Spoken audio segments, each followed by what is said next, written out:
नमस्कार दर्शक बंधु गाँ हांडीशाल यूट्यूब चैनल को आपण मानक बहुत बहुत स्वागत। आज आम प्रस्तुत करवा मात्र 10 मिनिट रे झटपट हो जाउथुवा चटपटा सिजा अंडा भजा। यही अंडा भजा को देखिले ही जानी परिबे यार टेस्ट किपरि होइथिवो।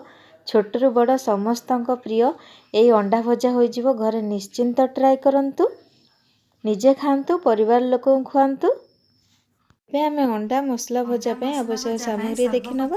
सेति पे मु 3टी अंडा को 6 मिनिट पे सिझे देथिली। अंडा एबे सिझी गलानी। एबे आमे अंडा को ठंडा करि नबा। देखंतु अंडा एबे हमर ठंडा हे गलानी। एबे आमे अंडार ऊपर अंश छड़ेई नबा। देखंतु मु एई भली भाबे अंडा तक सब छड़ेई नउची। एई भली भल से छड़ेई नेबे जेमति टोटल न लागे।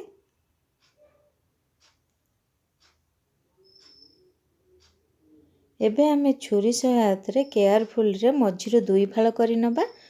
साइज रे काटि नबा।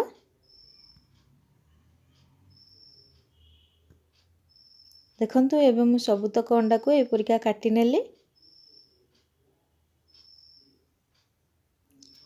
सेति पे आवश्यक सामग्री देखि दबा। मसला पे टमाटो गोटे नेची, प्याज गोटे नेची, लूण एवं सोरिष तेल नेची, लंका गुंड, धनिया गुंड, गोटा जीरा, गरम मसला एवं हल्दी गुंड नेची।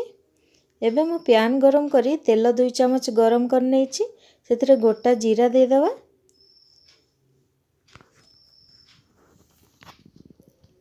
जीरा तो एबे फुटी गलानी। एबे कटा प्याज दे दबा।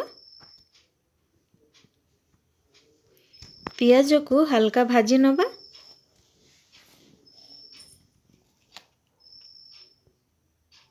जेहेतु अंडा को आमे मसला भजा करिया, प्याज को बेसी भाजीबानी, हल्का भाजीबा।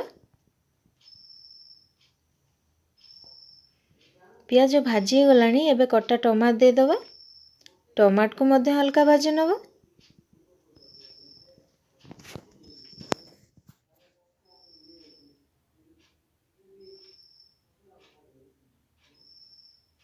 देखंतु एबे हमर टमाट भी भाजी गलानी। एबे हमें गुंड मसला सब दे दबा।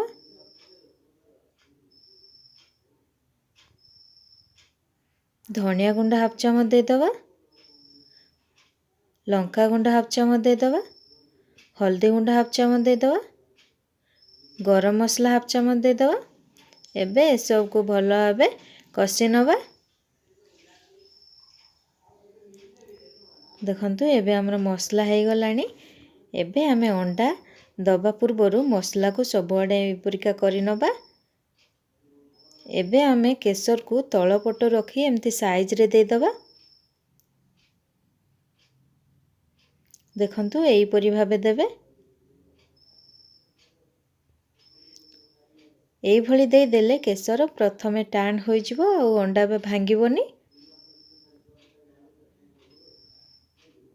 एबे हमें स्वाद अनुसार लूण दे दबा।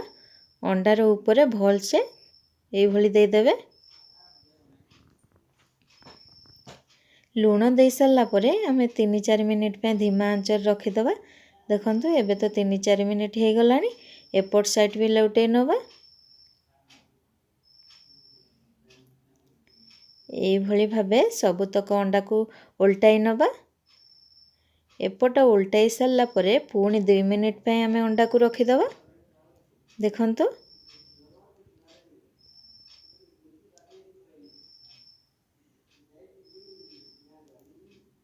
एई परि भाबे भलो भाबे एपट सेपट करि नेबे।